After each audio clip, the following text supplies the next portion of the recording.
July the 15th, 2016. 22:05 hours. Warplanes started flying low over Ankara, piercing the silence of the night and terrifying the people. At about the same time in Istanbul, a faction from the military blocked off the Bosphorus Bridge and tanks rolled on Istanbul's Atatürk airport. Cast to the public as military training, this development was the first sign of a coup attempt against the government, which came to power in the 2015 elections on November the 1st with a vote percentage of 49.41. 22:10 hours. Police and soldiers confronted across the nation in front of many government buildings. Heavy machine gun fire was opened from helicopter gunships on the Central Intelligence and the General Staff Headquarters. The Putschists carried out a bomb attack on the Special Operations Headquarters in Gölbaşı in Ankara, killing many of its members. These attacks were aimed at the destruction of these two pivotally important establishments.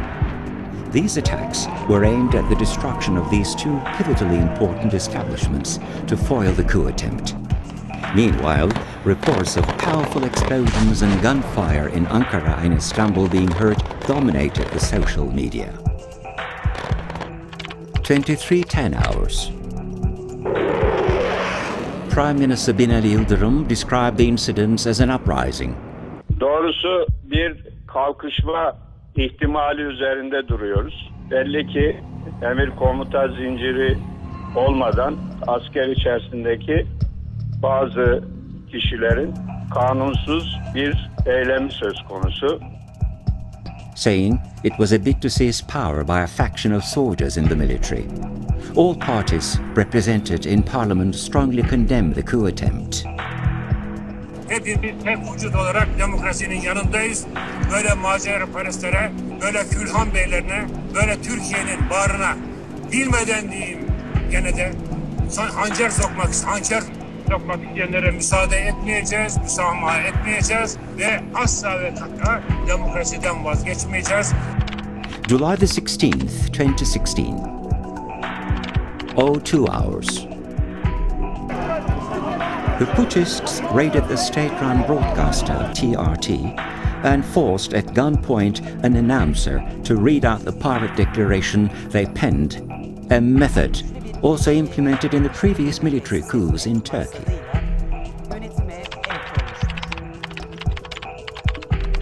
Pursuant to the reading out of the pirate declaration, the commanders of the Navy, the First Army, the Third Army Corps, the Special Forces, and the Gendarmerie Operations Department head issued a statement renouncing it. 37 hours. President Recep Tayyip Erdogan called on the people to take to the streets to give backing to the government. In a statement he made to CNN Türk via FaceTime, Erdogan referred to the coup attempt as an uprising by a small minority within the military. Milletimizi illerimizin meydanlarına davet ediyorum, havalimanlarına davet ediyorum ve milletçe meydanlarda, havalimanında toplanalım ve bunların o azınlık grubu tanklarıyla, toplarıyla gelsinler, ne yapacaklarsa halka orada yapsınlar. Halkın gücünün üstünde bir güç ben tanımadım bugüne kadar. The hotel President Erdogan was staying at the coast in Marmaris was strafed by warplanes and it was besieged by about 50 soldiers. Bir an önce yaptıkları hatayı, yaptıkları bu büyük yanlışı farkına varsınlar. Kendilerine kim bu yönde talimat veriyorsa bu talimatlarını asla dinlemesinler. Not heeding the calls made on television for the Putschists to return to their barracks, the rebel soldiers flying Skorsky helicopter gunships hit the Türksat satellite station in a bid to disrupt the public's access to getting informed. 01:40 hours. Appeals were made on social media and from mosques and non-governmental organizations, as well as by those segments of society with common sense, for everyone to turn out in protest against the coup plotters. Some of the soldiers opened fire on civilians who were trying to cross the Bosphorus Bridge, causing widespread carnage.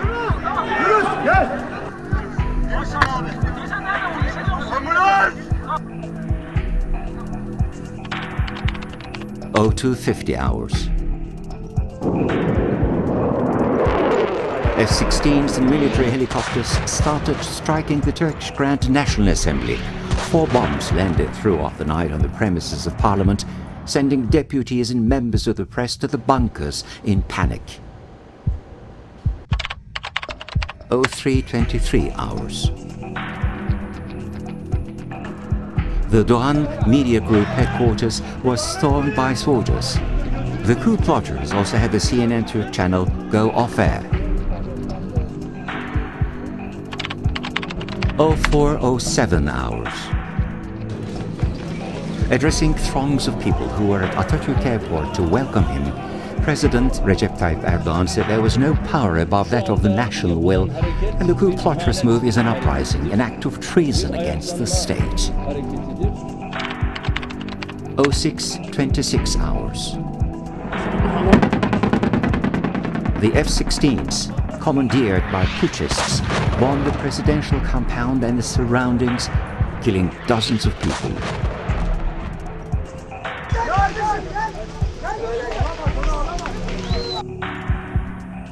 The tanks run by coup plotters ran over people and crushed vehicles in Ankara's Kızılay Square, perpetrating unprecedented atrocities.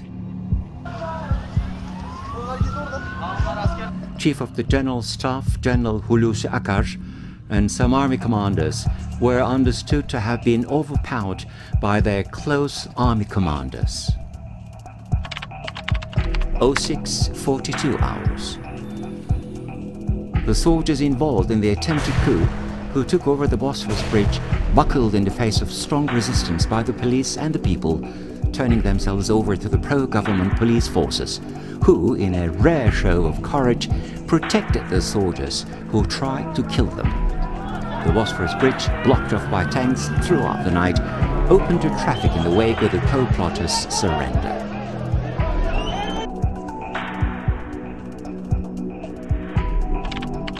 0817 hours. About 200 people were taken into custody in the operation, which targeted the Gendarmerie Command. The Kocaeli Republican Prosecutor's Office said 36 Putschists were remanded in custody and 2 admirals, abducted by the soldiers involved in the failed coup, were rescued by the police. Chief of the General Staff, Hulusi Akar, and the President's Secretary General, Fahri Kasırga, were also rescued. 1101 hours. Acting Chief of the General Staff, General Ümit Dündar, said the President, the Prime Minister, ministers, and the Turkish Grand National Assembly, in full solidarity with the Turkish Armed Forces and demonstrating they are squarely on the side of democracy and the rule of law, aborted this coup. 1210 hours. A no-fly zone was proclaimed over the Marmara region, including Istanbul, a sign of the threat still being out there.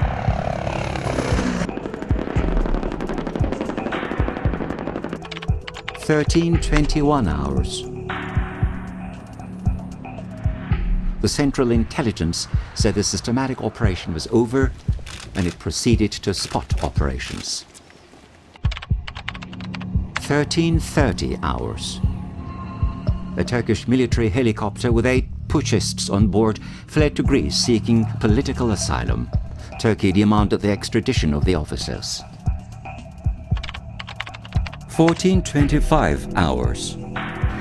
2,475 judges ascertained to have acted in cohorts with the coup plotters were removed from their posts. Alparslan Altan, a member of the Constitutional Court, was also taken into custody. 17 hours.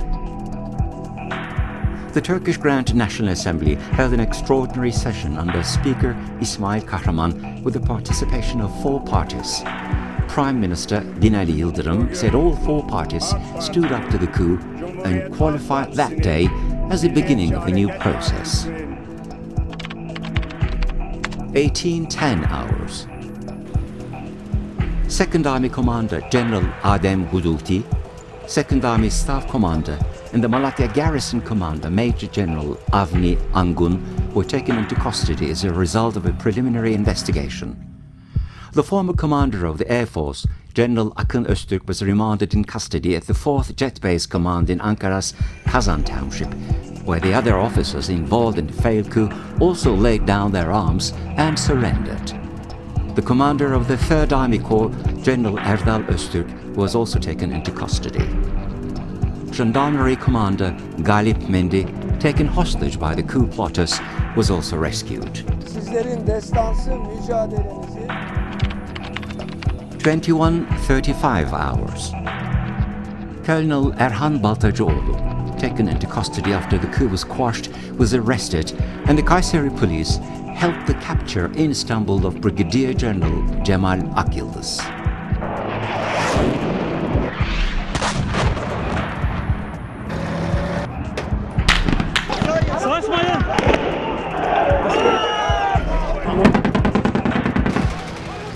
Or whatever name you give to it, Turkish people, from the village headmen to the intellectuals, academics, and all urban elements, who brave bullets and to even be crushed by military tanks, squarely demonstrated once again their faith in democracy.